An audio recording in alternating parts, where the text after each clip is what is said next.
overview for day 85 through 88. So, NorCal Adventures. So, day 85 was we saw a couple animals that we hadn't seen in a long time. So, just had like a big climb and saw a couple rattlesnakes, which we haven't seen since the desert, so that was interesting. And we also, it was kind of sad, saw right in the middle of the trail a dead baby deer, and it looked like it just happened. So that was kind of sad. It looked like it hurt its leg or something. So yeah, unfortunate. Day 86, hiked into Dunsmuir. So luckily, I think we only had like 13 miles. So we got in by lunch, which was nice. And ate at the brewery there, which was really great. And then checked into a hostel called Crossroads, which was great. It was kind of like hippie-esque, which I'm into. So yeah, if you're a future PCT hiker, I recommend going to Crossroads. It's cheap and you have everything you need. You can do laundry. Only thing is, it's a little far from town. So we had to call actually, I take that back. That day, the owner of Crossroads drove us into town, which was nice. Yeah, so she drove us into town and we had lunch at the brewery, and then we tried to get a hitch back and no one would pick us up after like 30 minutes. And I have never had a problem getting a hitch. I usually will get one within 5 minutes of me sticking my thumb out. So, oh gosh, okay. Almost twisted my ankle there. Should probably watch where I'm going. So yeah, I never really had a problem catching a hitch before. So just FYI, if you're a hiker and you're in Dunsmuir, it might be a little bit troublesome to catch a hitch. So we ended up approaching this woman who was at the bank and just said, "Hey, we're PCT hikers. Would you mind driving us like 2 miles down the road?" And she said she didn't mind. So that actually worked out. But yeah, it was very interesting. The people who drove by were like either looking at us like they had no clue what we were doing, or making like weird gestures at us or yelling things. So yeah, it was a really hard hitch. But anyway, so yeah, Crossroads is great. We ended up ordering pizza in for delivery. And the next day, day 87, just took a zero and did some chores, did laundry, resupplied, and we went to a place called Yaks. And it's known for their hamburgers, but they also have like sticky buns, which are apparently really good, and really good like tater tots. So this was the best spot I've eaten on the trail so far. It was just amazing. So people come from all over the place to go to this spot. So Yaks, if you're in Dunsmuir, go there. It's so good. So yeah, did that and finished the day with, yeah, just doing chores and all that stuff, and making calls to friends and all that stuff. So yeah, and then the next day, day 88, we hiked out of Dunsmuir, and it's a really beautiful hike out of Dunsmuir. So you pass a place called Castle Crags, which is this beautiful like rock formation. And then if you keep going, you get really beautiful views of Shasta. So we were like taking photos and everything. And then I got to this really epic campsite at mile 18.9, where it's just like a sweeping view of the Castle Crags and Mount Shasta. So that was probably the best campsite we've had on trail so far. So hikers, 18.9, stay there because it's amazing. So yeah, saw the sunset over Shasta, and yeah, pretty epic views and an epic day, day 88. So I will update you soon on the rest of week 12.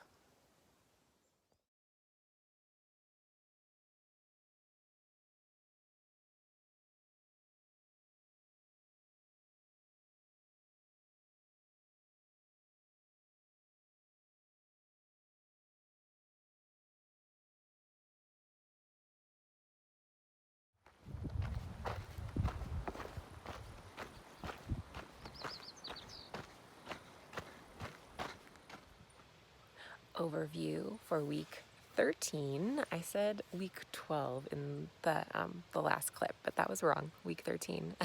Sometimes I forget what day it is out here. But anyway, so week 13, days 89 through 91. So day 89, we hit 1,000 miles. So that was really exciting. That's a pretty big milestone. So almost halfway there. I think like 1,325 is halfway. So almost at the halfway point. So yeah, we hit 1,000 miles, had beautiful views of Shasta, and there are a lot of lakes in NorCal. So we had lunch by Porcupine Lake, which is really beautiful, and then we camped by a lake called Deadfall Lake, another pretty big lake. There was some snow around, and there were also some weekend campers. But we found some pretty good spots that were secluded. So beautiful. And I also have a time lapse of that lake of me like breaking down my camp. So I'll include that clip later. But yeah, so beautiful, momentous day, day 89, day 90. It was a pretty easy hiking day. We hiked, let me think about this, 23 miles. And we got some trail magic by Magic Man. So thank you, Magic Man. His daughter was actually hiking the PCT and was bound to come in to where we saw him. So he was going to surprise her. And he surprised all of us too. So yeah, he had like fresh fruit and donuts, which I couldn't eat, but they looked amazing. And Mountain Dew. So yeah, lots of goodies for us. And yeah, so easy day. Trying to think about what else happened that day. I think that's pretty much it for 90. We did hike into like a tenting site for a lot of like day campers and overnight campers, car camping, and there wasn't really anything available. So we walked around for a little bit, and then we saw a group from the PCTA, so that's the Pacific Crest Trail Association. They were working on cutting logs that fell into the trail in the Trinity Alps section, which was our next section. So talked to them for a long time, and they were actually on their way out. So they gave us their tent site, which was really helpful because we weren't sure what we were going to do at that point. So yeah, it was really interesting talking to them. So thank you to the PCTA for all of the work you do on the trail. It makes the hikers' lives a lot easier, so we don't have to like climb over all of these, down trees like this one right here that I'm sitting on. So yeah, day 91, yeah, pretty easy hiking day. Or I'm sorry, day 90. Day 91, we had our biggest day yet. So Calzone and I hiked a marathon. So we hiked 26 miles, but then we did a couple like maybe 0.2 of off-trail miles too. So yeah, a marathon day. It was so exciting. So we're trying to ramp up for Oregon, where we want to try to do 30 miles. So yeah, felt pretty good. And my body wasn't aching too bad considering. And we also didn't choose the easiest day to do a marathon. So we went through the Trinity Alps that day. So there was some incline going on. So we were really proud of ourselves for that. Kind of like a, yeah, ego boost there, because we felt pretty good doing it. So yeah, ended up having a beautiful campsite. Again, there's so many beautiful campsites here with a view of Shasta, so that was really wonderful. And just kind of like in general for this week, we've caught up since we skipped up. We've caught up to a lot of the folks who pushed through the Sierra. So it was really interesting talking with them. So the groups that we're with now were the first groups to go through after the storms in late May. So yeah, it was really interesting to hear their perspective because they pushed through, and kind of the general consensus was a lot of people got frostbite. But waterproof socks helped. Excuse me. So the people who didn't get frostbite on their feet had waterproof socks. So that's an interesting, except for one guy, I think he didn't, but he had waterproof shoes. So that's an interesting note, I guess you can say. And also, they they said it was really like beautiful and rewarding, but it was also really stressful and hard. So I'm glad with the decision we made to skip and to go back later, because it seemed like it was just literally a push through that section, even though it was beautiful. And there were like some river crossings where they had to like swim, full on swim across, and they said there were some pretty sketchy areas. So anyway, I'm glad with the decision we made to skip up, just because I don't think that's really why I'm here to like prove something to myself. I'm here to more enjoy. And I know Calzone is too, and the rest of our group were as well. So anyway, we made the right decision, I think, for us. But I really admire the people who did push through the Sierra, because that's just like so hardcore. So anyway, it's really interesting to talk to them about that. So yeah, we're hiking with those people now, and maybe we'll finish with them too. So we will see. And until then, I will keep on hiking, and I will give you guys more updates in week 14.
Gear update for week 13.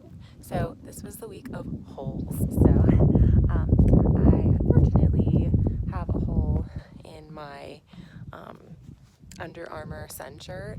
So it's not that big, but there's also like stains all over it that I can't get out because I put some, before I treated my clothes with permethrin, I put like bug spray all over my clothes, and it's oil based, so it's just kind of like stained my clothes for good. So I might eventually replace this, and the sleeves have become, let me show you, way too long.